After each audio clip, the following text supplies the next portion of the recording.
Super checking നടത്തിയിട്ടും സംസ്ഥാനത്ത് ദിവസവും 1000 KSRTC ബസ്സുകൾ കട്ടപ്പുറത്ത്. സാങ്കേതിക പിഴവിന് പുറമെ 400ഓളം ബസ്സുകൾ ദിവസവും ഓടാതെയും കിടക്കുന്നു. പരിപാലനത്തിലെ വീഴ്ചയാണ് ബസ്സുകൾ കട്ടപ്പുറത്തിരിക്കാൻ കാരണം.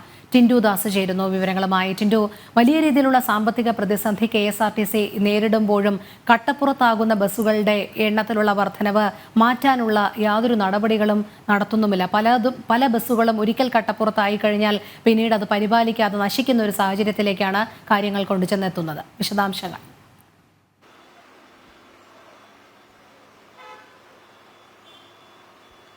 രോഹിണി, ഗണേഷ് കുമാർ ഗതാഗത മന്ത്രി അതിനുശേഷം KSRTCയെ കൈപിടിച്ചുയർത്താനായി വിവിധ പദ്ധതികൾ കൊണ്ടുവരുമെന്നായിരുന്നു ആദ്യം ആദ്യം സംസാരിച്ചപ്പോൾ മാധ്യമങ്ങളോട് പറഞ്ഞത്. അതിനുശേഷമാണ് ഇപ്പോൾ ഇങ്ങനെ ഒരു വാർത്ത പുറത്തു വരുന്നത്. ആയിരക്കണക്കിന് ബസ്സുകളാണ് ദിവസവും കട്ടപ്പുറത്തിരിക്കുന്നത്. കാരണം സൂപ്പർ ചെക്കിംഗ് ഉൾപ്പെടെയുള്ള പദ്ധതികൾ, അതായത് ബസ്സുമായി ബന്ധപ്പെട്ട് KSRTC ബസിന്റെ അറ്റകുറ്റപ്പണികൾ നടത്തുന്നതുവരെ ഉൾപ്പെടെയുള്ള പദ്ധതികൾ ആവിഷ്കരിച്ചിട്ടും ബസ്സുകളെല്ലാം പഴയതുപോലെ കട്ടപ്പുറത്തിരിക്കുകയാണ്. അറ്റകുറ്റപ്പണികൾ നടത്താത്ത തരത്തിൽ ബസ്സുകൾ കട്ടപ്പുറത്തിരിക്കാൻ കാരണം. ഇത് കൂടാതെ തന്നെ വിവിധ കാരണങ്ങളാൽ 300 മുതൽ 350ഓളം ബസ്സുകളും സമാനമായ രീതിയിൽ സംസ്ഥാനത്തിന്റെ വിവിധ ഡിപ്പോകളിൽ കട്ടപ്പുറത്തിരിക്കുകയാണ്. നമുക്കറിയാം, KSRTC മുൻ MD ആയിരുന്ന ബിജു പ്രഭാകർ MD ആയിരിക്കുന്ന സമയത്ത് അധികമായിട്ടുള്ള ബസ്സുകളെല്ലാം ഏകദേശം എല്ലാ ബസ്സുകളും നിരത്തിലിറങ്ങിയിരുന്നു. പുതിയ പരിഷ്കാരം കൊണ്ടുവരുന്ന സമയത്താണ് ബിജു പ്രഭാകർ ആ സ്ഥാനം രാജിവെക്കുകയും അസിസ്റ്റന്റ് കമ്മീഷണർ കൂടിയായ KSRTCയിലെ ആയിരുന്ന പ്രമോദ് ശങ്കറിനെ MD ആയി നിയമിക്കുകയും ചെയ്തു. തുടർന്ന് ഈ സൂപ്പർ ചെക്കിംഗ് ഉൾപ്പെടെയുള്ള ചെക്കിംഗ് നടപടികളൊന്നും നിലവിൽ നടക്കുന്നില്ല എന്ന് വേണം മനസ്സിലാക്കേണ്ടത്. അതോടൊപ്പം തന്നെ സുശീൽ ഖന്ന റിപ്പോർട്ടുമായി ബന്ധപ്പെട്ട വിവിധ ജില്ലകളെ കേന്ദ്രീകരിച്ചുകൊണ്ടുള്ള അറ്റകുറ്റപ്പണികൾ നടത്തുന്നതുമായി ബന്ധപ്പെട്ട പദ്ധതികളും പരിപാടികളും ഒക്കെ KSRTCയിൽ നടപ്പിലാക്കിയിരുന്നെങ്കിൽ ഇതും ഇപ്പോൾ പരാജയപ്പെട്ടു എന്ന് വേണം മനസ്സിലാക്കേണ്ടത്. അതോടൊപ്പം തന്നെ ഈ അറ്റകുറ്റപ്പണികൾ നടത്താതെയുള്ള ഈ ബസ്സുകൾ അധികമായിട്ടുള്ള ഡീസൽ ചാർജ്, അതായത് ബസ് ഓടുന്ന സമയത്ത് അധികമായിട്ട് ഇന്ധനം ഉപയോഗിക്കേണ്ടി വരുന്നു. ഇന്ധനക്ഷാമമാണ് ഇത്തരത്തിലൊരു പ്രതിസന്ധിക്ക് കാരണമായിട്ട് ചൂണ്ടിക്കാട്ടുന്നത്. അതോടൊപ്പം തന്നെ ഈ ബസ്സുകൾ കട്ടപ്പുറത്തിരിക്കുന്നതിനോടൊപ്പം തന്നെ പുതിയ പരിഷ്കരണമൊക്കെ KSRTCയുടെ ഭാഗത്തു നിന്ന് ഇപ്പോൾ ഉണ്ടാകുന്നു. അതായത് റൂറൽ മേഖലകളിലെ, ഗ്രാമീണ മേഖലയിലെ റൂട്ടുകൾ പരമാവധി വെട്ടിക്കുറയ്ക്കുക.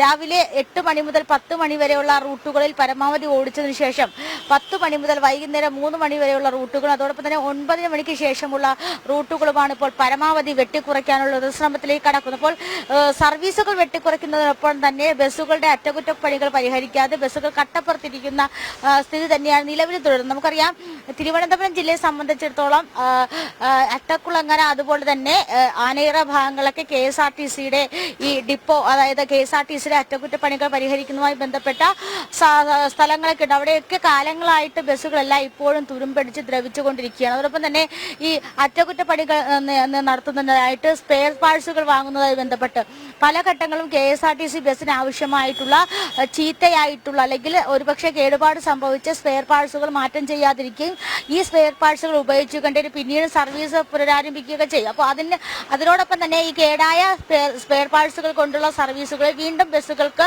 കേടുപാടുകൾ സംഭവിക്കും. ഒരുപക്ഷെ ഒരു ചെറിയ കേടുപാട് പരിഹരിക്കാതെ വീണ്ടും ആ കേടുപാടുകൾ കൊണ്ട് വീണ്ടും സർവീസ് നടത്തുകയും പിന്നീട് അതൊരു ഗുരുതരമായിട്ടുള്ള കേടുപാടിലേക്ക് വരികയും ബസ്സുകൾ എന്നേക്കുമായി കട്ടപ്പുറത്താവുകയുമാകുന്ന സ്ഥിതിയാണ് ഉണ്ടാകുന്നത്. അപ്പോൾ കാലങ്ങൾ ഇത്രയും കഴിഞ്ഞിട്ടും KSRTCയിലെ പ്രശ്നങ്ങളൊന്നും പരിഹരിക്കാൻ, KSRTCയിലെ യഥാർത്ഥ പ്രശ്നങ്ങൾ എന്താണ്, അതുപോലെ തന്നെ ഈ ബസ്സുകളിൽ വരുന്ന പ്രശ്നങ്ങൾ എന്താണ്, ഈ റൂട്ടുകളുമായി ബന്ധപ്പെട്ട് വരുന്ന പ്രശ്നങ്ങൾ എന്താണ്, ഇതൊന്നും പരിഹരിക്കാൻ മാറി വരുന്ന മന്ത്രിസഭകൾക്കോ മാറി വരുന്ന മന്ത്രിമാർക്കോ കഴിയുന്നില്ല. അപ്പോൾ KSRTCയെ ഒരു ദുരന്ത സ്ഥാപനമാക്കി മാറ്റാനോ അല്ലെങ്കിൽ KSRTC എന്ന സംവിധാനത്തെ, ഒരു പൊതുഗതാഗത സംവിധാനത്തെ നശിപ്പിക്കാനുമുള്ള സംസ്ഥാന സർക്കാരിന്റെ അറിഞ്ഞുകൊണ്ടുള്ള ഒരു കണ്ണടക്കൽ, അല്ലെങ്കിൽ അറിഞ്ഞുകൊണ്ടുള്ള ഒരു മൗനമാണ് ഇവിടെ ഇത്തരത്തിലുള്ള ഒരു ദുരവസ്ഥയ്ക്ക് കാരണമെന്ന് വേണം പറയാം. ഒരു ദിവസം 1000 ബസ്സുകൾ കട്ടപ്പുറത്തിറങ്ങിയിരിക്കുക എന്ന് പറയുമ്പോൾ പൊതുജനങ്ങൾ ഏറ്റവും കൂടുതൽ, സാധാരണക്കാരായിട്ടുള്ള ജനങ്ങൾ ഏറ്റവും കൂടുതൽ ആശ്രയിക്കുന്ന ഒരു പൊതുഗതാഗതമാണ് KSRTC കേരളത്തെ സംബന്ധിച്ചിടത്തോളം.